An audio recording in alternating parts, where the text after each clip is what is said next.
Alex Bregman hits his first homer with the Boston Red Sox, while Jose Altuve and Merrill Kelly have terrible, horrible, no good, very bad days. This is MLB Game Night. When that final out is made, you know it's time for Locked On MLB Game Night. All the post-game reactions to every game across the league, every single night, with insights only the hosts at Locked On can provide. Prepare to experience game day reactions like never before. Only on Locked On MLB Game Night. Your team every day. Yes, welcome on into MLB Game Night, your new source of daily MLB recaps for all of the action in and across Major League Baseball. Part of the Locked On Podcast Network, where we cover your team every single day. I'm your host, Lindsay Crosby. You can follow me on social media at Crosby Baseball. Also, check out the Braves Postcast, part of Locked On Sports Atlanta. That is what I do. He is Steve Lenox on X at Lenox on Baseball. Also hosts the Locked On Red Sox Postcast. Check him out over there. And Steve, not a huge slate today of games, but some really interesting developments. I want to start with your Boston Red Sox, because the Red Sox go in taking on division rival in the Orioles. Beat the Orioles 8-4. Lot to get to here. Charlie Morton, really interesting performance. Cedric Mullins leadoff home run, things like that. But let's start with the Red Sox, and let's start with Alex Bregman. Having a good season so far, batting .290 after this game, goes 3 for 5. But getting that first homer under his belt obviously has to be kind of a big deal for a Red Sox lineup that feels like not everybody's at full strength and regular season form just yet. Yeah, I think Thursday, Lindsay, the Red Sox could hear the sigh of relief from the Red Sox dugout at Camden Yards for Rafael Devers, broken the 0 for 21, 15 strikeouts this season. And again, similar on Thursday. Hey, baseball fans, Red Sox fans aren't patient. They open up the season. All 30 teams think they're going to go to the playoffs and go, 152-10. Not going to happen, right? But, just the way Bregman approached his first at bat, Charlie Morton, Devers reached in front of him in the first inning on Thursday. Then Bregman, boom, 2-run home run. And you could see him rounding the bases, smile on his face, relief, as you said. And they sort of went from there. They gave Tanner Houck an early lead. Then Cedric Mullins, bottom one, leadoff home run. And Cedric Mullins, a guy I love in that lineup for the Orioles. He batted down in the lineup against a right-hander on Thursday in Tanner Houck. He bats in the leadoff spot, does a lot of great things, goes after it in the outfield. But, Bregman hits the home run. The rookie, Christian Campbell, who nobody can get out right now, hits a 2-run home run. And then Tristan Casas also hits his first of the year. Sometimes hitting is contagious, and it's been that way for the Red Sox over the last 2 games. First 5 games did not score first, so their pitchers were pitching from behind. Wednesday, on the board first. Thursday, on the board first. And not only did they get on the board first, they added on as well, which is great to see for a club. Yeah, not just kind of being content with that 5-run lead. They pick up 2 more in the 7th, another one in the 9th, finish with that 8-4 win. And Lou Merloni loved that at bat from Bregman in the 9th inning. Sorry to cut you off right there. Yeah. But he went to right center field with a double. And Merloni on Nesson said, hey, we know he's a pull hitter. He's had great success in his career with the Astros at Fenway Park. He's going to pepper that wall, the Green Monster at Fenway Park. But Merloni said in the 9th inning, sometimes as a pull hitter, you've got to show the ability to go gap to gap. And he did that in the 9th inning. So again, showing that he's a couple of games in, he's seen a lot of pitches, he's got his at-bats under him now, he's ready to go. Yeah, and just the ability to go and take a center cutter and get it the other way, not the easiest thing in the world to do, just kind of given pitch movement. Bowman's not a bad righty out there for the Orioles. I think it's a good kind of move there. Looking at Tanner Houck, 4 innings, 5 hits, 3 runs, 2 walks, 6 strikeouts. For a team that's missing a lot of starters right now because of injury, guys working their way back, things like that. Is 4 innings of 3-run ball enough out of him? Or is that something where it's early in the season, we're assuming he's going to improve as we get farther away from spring training? Worked into the 6th inning, his first start against the Rangers in Arlington to open up the season. Tired and ran out of gas. Understandable. Took them out in the 5th, hit Mullins and was yanked from the game. So he went 4+. Kelly did a nice job in that 5th inning. The bullpen, again, was solid for the Red Sox. But in the 3rd inning, Houck did something that I absolutely drives you crazy, right? Leadoff walks, 2-out walks, come back to hurt a pitcher. Well, he walked Mullins in that 3rd inning with 2 outs. Mullins stole 2nd. He was 0-2 on Rushman with 2 down. Rushman ends up walking, then he gives up an RBI single. He had 2 outs in the inning, quick outs. And then all of a sudden it became a inning where he was laboring. And that added to the pitch count, took away from the legs, and all of a sudden he's out after 4+ innings. Again, I said it after his first start. I'll say it now. After start number 2, I'm curious to see what he does the next time out. But you've got Giolito, you've got Bayo ahead of where Cutter Crawford is right now. And Crawford might be a bullpen guy down the road. But Tanner Houck has to be first half Tanner Houck All-Star, AL All-Star from last year in the first half was terrific. Ran out of gas, threw the most innings he ever did at the big league level. I don't know if that's carrying over or not, but I really expect a lot more from him. And I think Garrett Crochet could end up helping him. He should be more of a strikeout pitcher than he is. Yeah, it's you can see the clear path here for Boston competing, for the division, getting into the postseason, making a run. And I think a lot of it centers on these young rookies. Obviously, Christian Campbell's been incredibly hot whenever Marcelo Meyer joins, whenever Roman Anthony joins. But then also that pitching staff. We have confidence, maybe unfounded, maybe founded, that Garrett Crochet can be that guy for an entire season into the postseason, right? Converted reliever. But getting guys like Tanner Houck, Bello back, guys able to get strikeouts, go deep into games, I think is going to be the magic recipe, because other teams in the division don't have that. Like, this game's a great example of that. Baltimore Orioles send out 41-year-old Charlie Morton, 5 innings.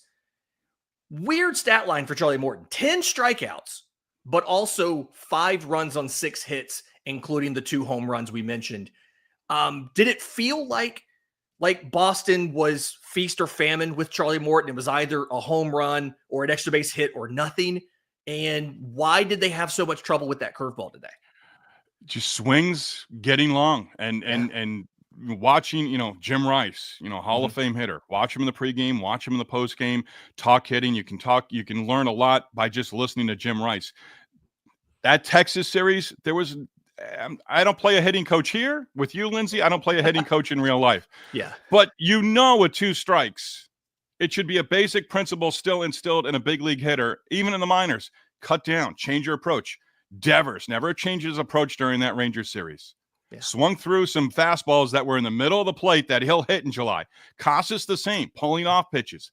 But with Morton, he's throwing the curveball. That's the bread and butter. That's got him to pitch in the big leagues until into his 40s. But again, they're just another big league team that's going to strike out an awful lot over the course of a game. And you put the ball in play, good things happen. But right now, overall, the approach, you've still got Cedar Rafael. You heard a lot of good things from spring training, saw a lot of pitches, did a lot of different things, was confident in his at-bats. All of a sudden, lights go on for the regular season. He comes to the plate. They announce his name over the PA. He's down in the count 0-2. Whew. Definitely tough. 8-4 victory again for Boston over Baltimore. We will have more about Boston tomorrow. They're back in action tomorrow. Same thing with Baltimore. In just a second, let's get to the Astros and the Twins. There was a little bit of history made here. We'll do that next, right here on MLB Game Night.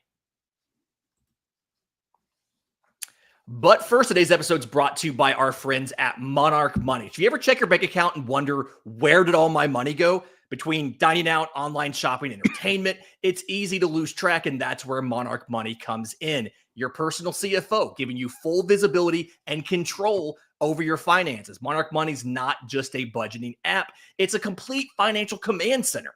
You can track all your accounts, investments, and spending in one place. So you just stop managing your money and start building wealth. Instead of juggling multiple apps, you can use Monarch to check your finances, track spending, and even plan long-term goals. So take control of your finances with Monarch Money. Use code LOCKEDONMLB at monarchmoney.com for 50% off your first year. Again, use code LOCKEDONMLB at monarchmoney.com for half off your first year. Welcome back to MLB Game Night. Lindsay, Crosby, Steve Lenox talking about all of the action across MLB today. And the Houston Astros, little bit of a slow start to the season. They've been one of the worst teams offensively in all of baseball. I guess trading away Kyle Tucker can do that. But they take on the Minnesota Twins. They get the victory 5-2. Very much needed, but it's a victory they get despite the contributions of Jose Altuve. Leading off, playing in his new position of left field, Jose Altuve goes 0 for 5, and for the first time in his career, does it with 5 strikeouts. What I'm trying to figure out, and give me your opinion on this, because I don't think it's this. Part of me wonders, is this Father Time finally catching up to Jose Altuve? Because he comes for all of us, right? Part of me wonders, is this just he's playing a new position in his mid-30s, and the extra the wear and tear on your legs, the extra running he's doing in the outfield versus the infield, and the mental load required to be thinking, you're still consciously thinking about what you're doing in the outfield versus just reacting at second base because it's where you played your whole life. Do you think this is Father Time, or is this just he had a bad day, or is this maybe a little combination of both? I think if I can draw a comparison to Rafael Devers, every factor that you want to consider, there's a percentage to truth to each factor. Right. And I agree with you 100%. I don't like the fact that he's moving from second to left field at this point in his career. And you mentioned in left field, you're not in on every pitch. You might daydream. Imagine him going out there after his at-bats on Thursday and thinking, I just struck out again. And having to dwell on it while he's out there. And dwell on a second straight strikeout, a third straight, and then a fourth straight. And then the ninth inning, he makes the final out, and you're like, to his teammates, you're like, hey, the guy in front of you, I'd be in the dugout like, do not, make sure Altuve does not come to the plate here, because he's not going to pinch hit for him. But, let's make sure he doesn't come to the plate. Comes to the plate in the last inning, strikes out looking. I went through every at-bat just on the box score. And, he was up in the count 3-0. I'm not going to go through every single pitch, but he was up in his second at-bat. He was up 3-0 in the count. Took a called strike one, fouled a pitch off, struck out on the next pitch. 4 of the 5 strikeouts, he struck out swinging. True. I put this game on, and all of a sudden, Brendan Rodgers at the plate. And I don't know about you, Lindsay, but there are some guys that I'm still kind of realizing, hey, that's where he went. I knew he was off the Rockies, but there he is. He had 3 hits, 3 RBIs. He's doing well. And Altuve, one more for me. He came in on a 6-game hit streak, so it's not like he started the season off in a huge slump. Right. Just a bad game maybe. Just a bad game here, 0 for 5. In Minnesota, and I don't know if you saw Mike Cameron, former big league outfielder, was on X on Thursday and said, this ballpark in Minnesota, how in the world did they not put a retractable roof on the ballpark in Minnesota? I don't know how cold it was there, but through the TV today, I almost felt like I need another blanket. All right, I need to turn the heat on in my house, and I'm not in Minneapolis. So, Altuve, I love the guy. I want to see him finish his career off strong. I want to see him finish with the Astros. But 0 for 5 strikeouts. There is an off day Friday. Yeah. With the opener being Thursday for Minnesota. Oddly placed off day on a Friday. Fridays and Sundays, and there were teams off last Sunday. There are teams off on Fridays over the first couple of weeks of the season. But you know why it's built in? Because if they got washed out today, they could play hopefully on Friday for opening day and have all the festivities. But he's got a full day to think about it and be away from the park. And if I'm his teammates, I get him out to the mall up there. I hear it's pretty good, or out to a good dinner. And he's not picking up the tab.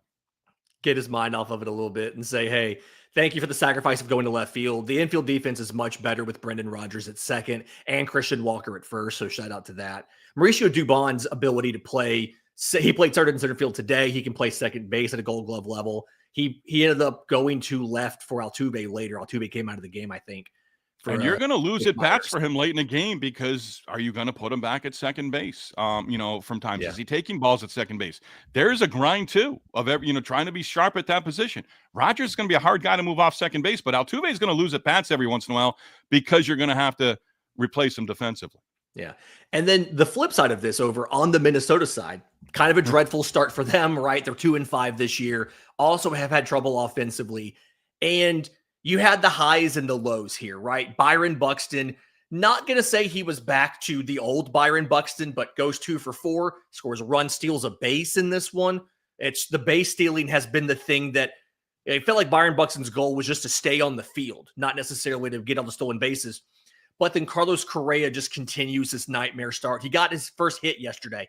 He's plenty of hard hit balls, but he goes 0 for 4 again today. He's batting 080 as you get into early April. It's, again, small sample size. They've played, 7 games? But this is one of those situations where if it wasn't a veteran, do you think you'd be a little bit worried about Carlos Correa batting below 100 at this point? Or is it just he's a veteran, maybe one of those guys didn't get enough time in spring, but we give him enough at-bats, he'll come around? Yeah, give him the benefit of the doubt. I think you give him a couple of more weeks.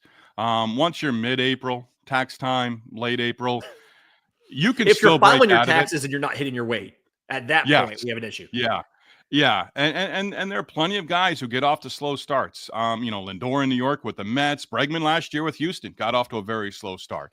So you give those guys a little bit more time, and Correa knows how to get himself right. Yeah. Again, mark it down, something we can check in a couple of weeks. And if he's got a bunch of homers and a bunch of RBIs, all's forgotten for a slow start. Yeah. Joe Ryan takes a loss in this one. 5 hits, 4 runs over 5 innings. No walks, 6 strikeouts, but does give up those 2 homers. Christian Walker in the first, Jeremy Pena in the second. Kind of puts them in a hole they can't get out of. Hunter Brown, I thought, for the Astros, nice looked really good. 6 innings, 2 runs, no walks, 8 strikeouts. His control coming around when he added that sinker has been one of the bigger developments, I think, for him.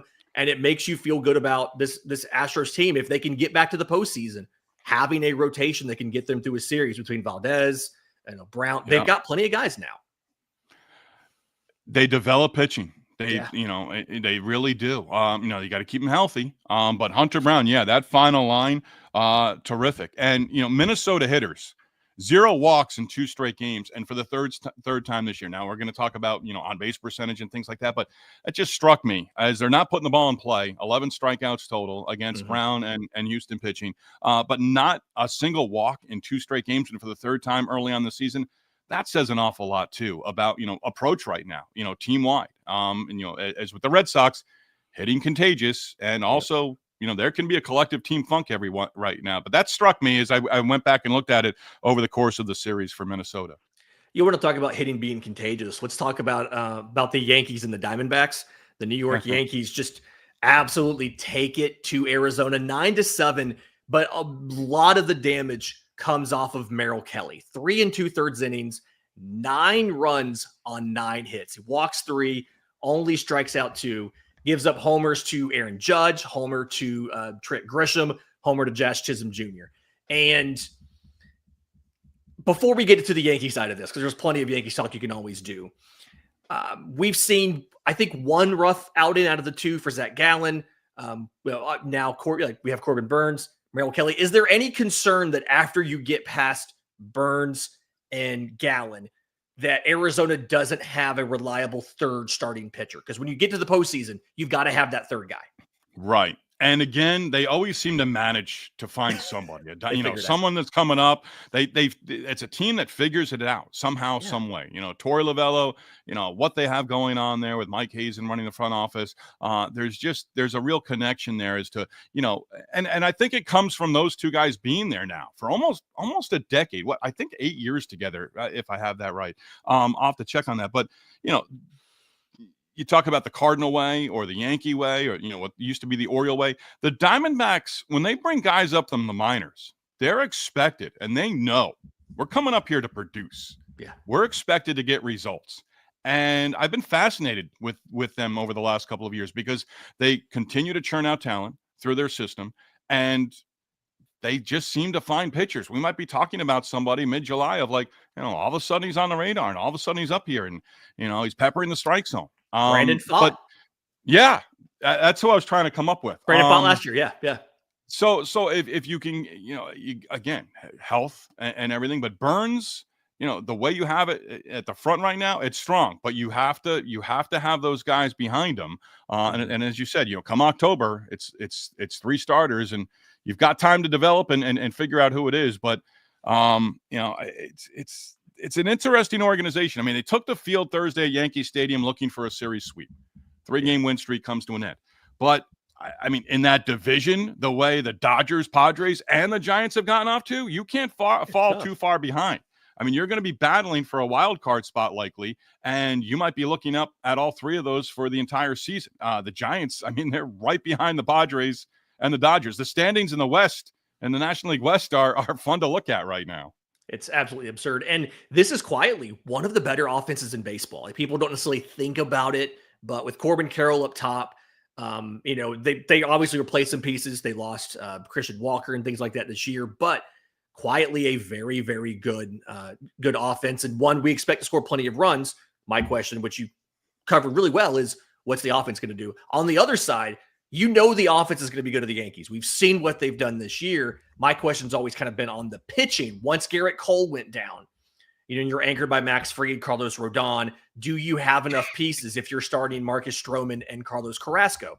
Carrasco answers some of those questions today. Maybe 5 1/3 innings, 5 hits, 3 runs, 2 walks, 5 strikeouts. He picks up his first win of the year. And it's really, I want to say it was the Yankees offense, right? At one point in time, he had a 6-run lead. I think it was the end of the 4th inning.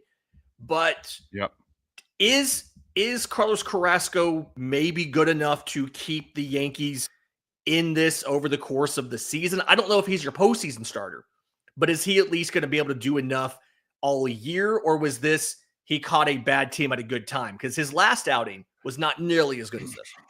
Yeah, you'd like to see him stay healthy. I glass half full guy, optimist, but I just don't see it. I really don't. I mean, you're trusting, Stroman. I did hear on the Yes broadcast, Michael K, Paul O'Neill, Clark Schmidt is close to coming back. I loved him last year. He was terrific until he got hurt. I mean, he really, he was establishing himself, and then all of a sudden, I think it was a lower back issue that put him down. But if he can come back and be in the middle of that rotation, now I'm more optimistic.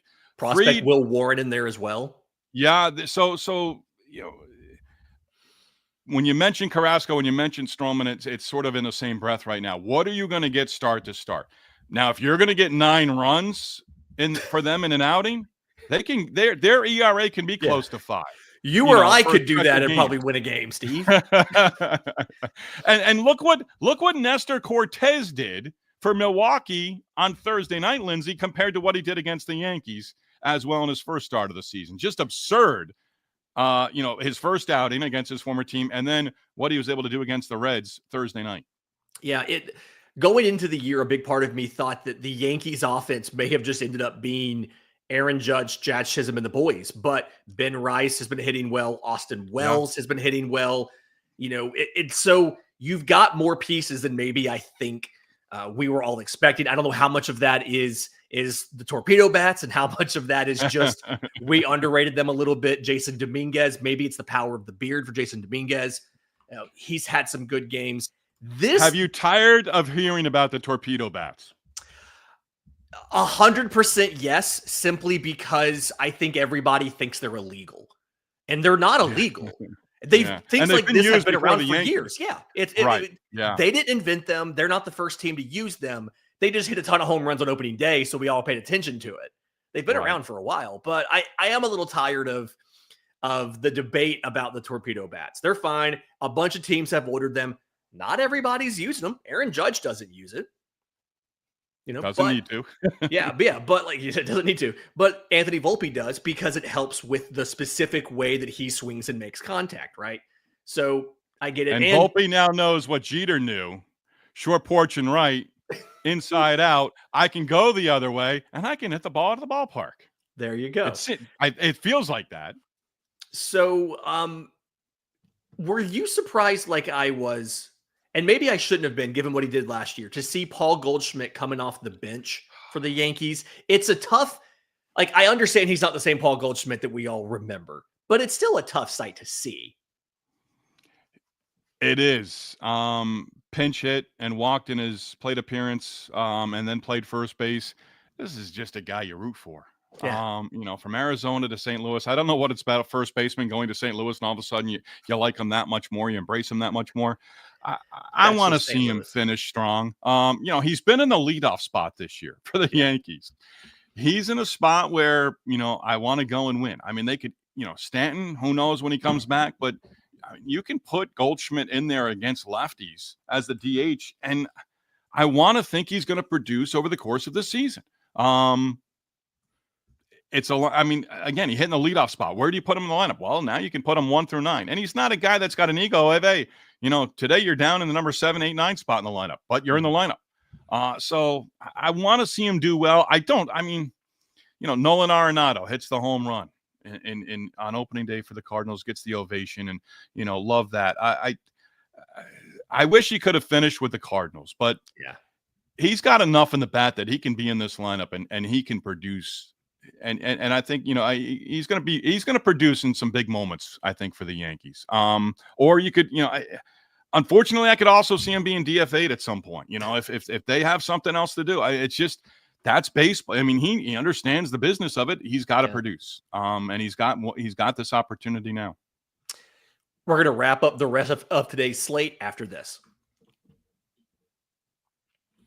Today's episode is brought to you by our friends at Just Ingredients. When it comes to fueling your body, quality matters. That's why Just Ingredients is changing the game with clean, high-quality products designed to support better health and peak performance. They offer an NSF-certified line of protein powder, electrolytes, pre-workout, and creatine, all rigorously tested to ensure they're free from substances that have been banned by major athletic organizations. Just Ingredients has also partnered with 2-time MVP Bryce Harper, who trusts their NSF-certified sports line to fuel his training and recovery. Visit justingredients.us. Use code LOCKEDONMLB for 20% off. That's justingredients.us. Code LOCKEDONMLB for 20% off. Also presented by Wonderful Pistachios. Looking for a snack that is both delicious and nutritious? Well, check out the good source of protein with Wonderful Pistachios. It's one of the highest protein nuts. Each 1-ounce serving contains 6 grams of protein, giving you over 10% of your daily value. Plus, they're packed with fiber and better for you unsaturated fats to help you keep feeling fuller longer. The no shells variety. What is it? Well, it's the perfect grab and go snack for busy days. Whether you're snacking at your desk on a road trip or just need a quick protein boost, they'll come in and they'll be ready to go and they'll become your go-to. And if you love cracking open every shell for that satisfying crunch, well, the in-shell option is certainly a classic favorite. The fact that Wonderful Pistachios is a complete protein providing all 9 essential amino acids. Hey, these little green wonders pack the protein punch. No shells, Wonderful Pistachios for the grab-and-go ease, the satisfying crack of opening each shell. It's like snack meditation. Whether you're running between meetings or dropping off the kids, Wonderful Pistachios, the snack that works as hard as you do. Get snacking and get cracking with a snack that packs the protein punch. Visit wonderfulpistachios.com to learn more. Final segment of MLB Game Night. Lindsay, Crosby, Steve Lenox, and another trio of games that wound up tonight. Colorado and Philadelphia. Philly takes it 3-1, and one outcome we kind of expected, right? Philly probably is going to win a series against Colorado 9 times out of 10, but only seeing 3 runs despite 11 hits for for Philly. A situation they went 2 for 11 with runners in scoring position, left 10 on base. Given the struggles of my Atlanta Braves, it feels like Philly has an opportunity to win back-to-back division titles for the first time in, I want to say, 23 years, something like that. But there's improvement that they need to make. Can this veteran-laden lineup stay healthy and do enough over the course of the summer to get them into a second straight division title? Or are they going to need more help because so many of these guys are over the age of 30 already? And it's hard to believe that they need more help, but they may need another bat. Their pitching is lined up. Zach Wheeler, Taijuan Walker gave him 6 scoreless against the Rockies offense that is scuffling. The Phillies outscore Colorado 14-3 in the series. It almost becomes like the Phillies, as you said, they could, very much vie for another NL East title. This is a team right now, veterans. We know the bats are starting to get older. This might be the last year for them to be all together, along those lines. but it comes down to October. And if those bats are going to hit during the month of October and they're going to be able to put runs up in a playoff series, they're certainly capable, but it's an interesting year for the Phillies. I love watching Zach Wheeler pitch. I saw a tweet on Schwarber, and I didn't ignore this game, but I just sort of was paying attention to some other things during the afternoon. Somebody tweeted out, Schwarber hits one to Burlington, Vermont. So of course I went to Baseball Savant, went 444 feet, a long home run. But again, their offense is what it is. It can be pitched to. There are a lot of swings and misses. When they're going good, they're going good. Mm-hmm. When they're not, you can pitch to them and you can get them out. The Rockies, though, what is it? 37 strikeouts in the series, 68 in their first 6 games, and held to 1 run, 3 games in that series, and they're held to a run. So, maybe there are a lot of 4-1, 4-2 ball games for the Phillies in their future, but, they're going to mash. They're going to hit plenty of home runs again this year. There you go. Wrapping the final thing up, the Reds drop a road series to the Brewers, 1-0 in American Family Field tonight. Nestor Cortez gets the win in this one. For some reason, I didn't expect the Cincinnati Reds to get 2 hit by anybody in baseball, never mind the Milwaukee Brewers. Is this more a good sign for Milwaukee or a bad sign for Cincinnati? It's the 3rd straight game where the Reds have lost 1-0. Glass half full. Their pitching is good. Nick Lodolo is a guy I saw in college, and he's turning into a real good starter in that rotation. I mean, they've got Lodolo, they got Brady Singer from the Royals, trading 2 former Florida Gators for each other, 2 former college teammates. India goes to Kansas City, and a good trade for both sides. But I'm like the Royals. I'm like, Brady Singer can go out there and give you 7 innings of 1-run baseball. The next outing he can give you up, into the 5th inning, and he's given up 6 earned runs. He'll frustrate you in that sense. But when he's on, and he's still learning how to be a big league, a very good big league starting pitcher. You lose one, you're shut out in 3 straight games, but the opposition scores 3 runs. So again, glass half full. I think the Reds are going to be okay, but Terry Francona has to be wondering to a certain degree right now, what did I get myself into? Why did I sign up for this? Why did I did not need to do this, but they're going to come around. First team to be shut out 1-0 in 3 straight games, got it off the Reds radio broadcast. Phillies in 1960.